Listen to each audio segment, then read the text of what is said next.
Global headlines are full of uncertainty, tariffs, pandemics, wars, inflation, automation. But behind these headlines lies a deeper story, the story of how industries evolve, how businesses adapt, and how professionals like us navigate the future of work.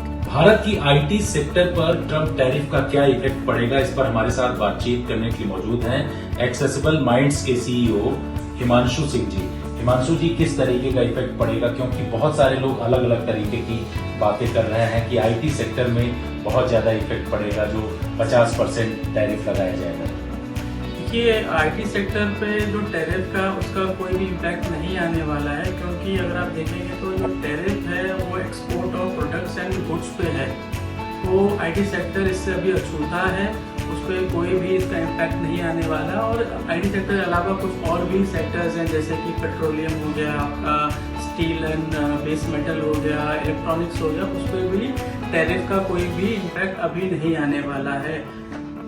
जी, आप किस तरीके से देखते हो, क्योंकि ये कहा जा रहा है कि जो एआई का इफेक्ट है, इसके साथ साथ यूक्रेन और रसिया का जो वार रहा है, उसकी वजह से आईटी सेक्टर में जो लोगों की नौकरियां गई हैं, कोविड टाइम में तो ये बहुत ज्यादा लोगों को नौकरियां मिली, उसके बाद फिर एकदम से घटने लगा। तो इन सब के पीछे क्या आप देखते हो, वजह क्या है? देखिए, कोविड के टाइम पे बिल्कुल आईटी सेक्टर में बूम आया था, बहुत सारी नई हायरिंग हुई, जॉब ओपनिंग्स हुई, बहुत सारे नए बिजनेस स्टैब्लिश हुए। और इनफैक्ट हमारा बिजनेस भी हम लोगों ने कोविड टाइम पे स्टैब्लिश किया बैक इन फरवरी 2021। तो उस टाइम बहुत बड़े स्केल पे यूएस से, यूरोप से बहुत सारा काम इंडियन कंपनीज को आउटसोर्स हुआ और इंडियन कंपनीज बखूबी उसको डिलीवर भी किया विद टॉप नॉच क्वालिटी।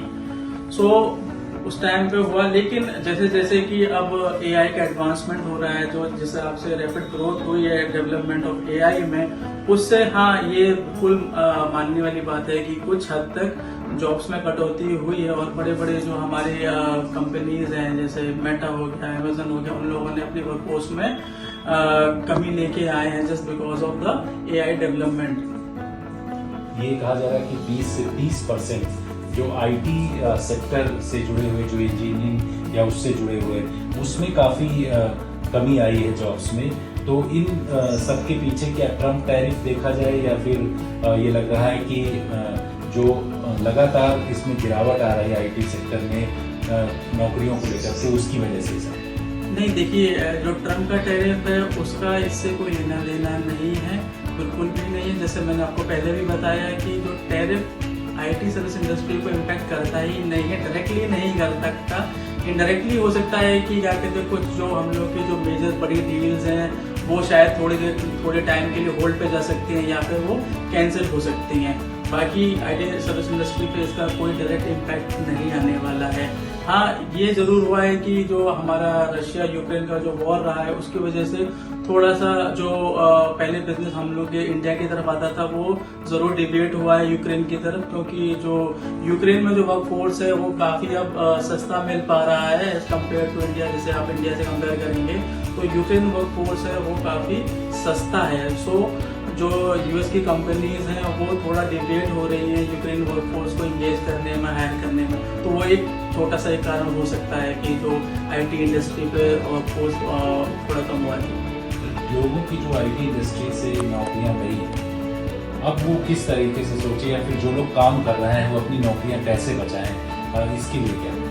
देखिए, मैं तो यही कहूँगा कि जो भी इंजीनियर्स हैं, वर्कफोर्स हैं, वो अपने आप को अपग्रेड करके रखें विद चेंजेस इन टेक्नोलॉजी। वो अपने आप को अपडेट रखें और क्या कहते हैं एआई से रिलेटेड चीज़ों को पढ़ें, सीखें, ताकि उनको भविष्य में कोई प्रॉब्लम ना आए। The big takeaway? The IT industry isn't defined by tariffs or temporary market shifts. It is shaped by resilience, knowledge, and the ability to evolve. For professionals, the message is loud and clear. Keep learning, keep innovating, and the opportunities will keep coming. Accessible Minds. Accessibility first, quality always.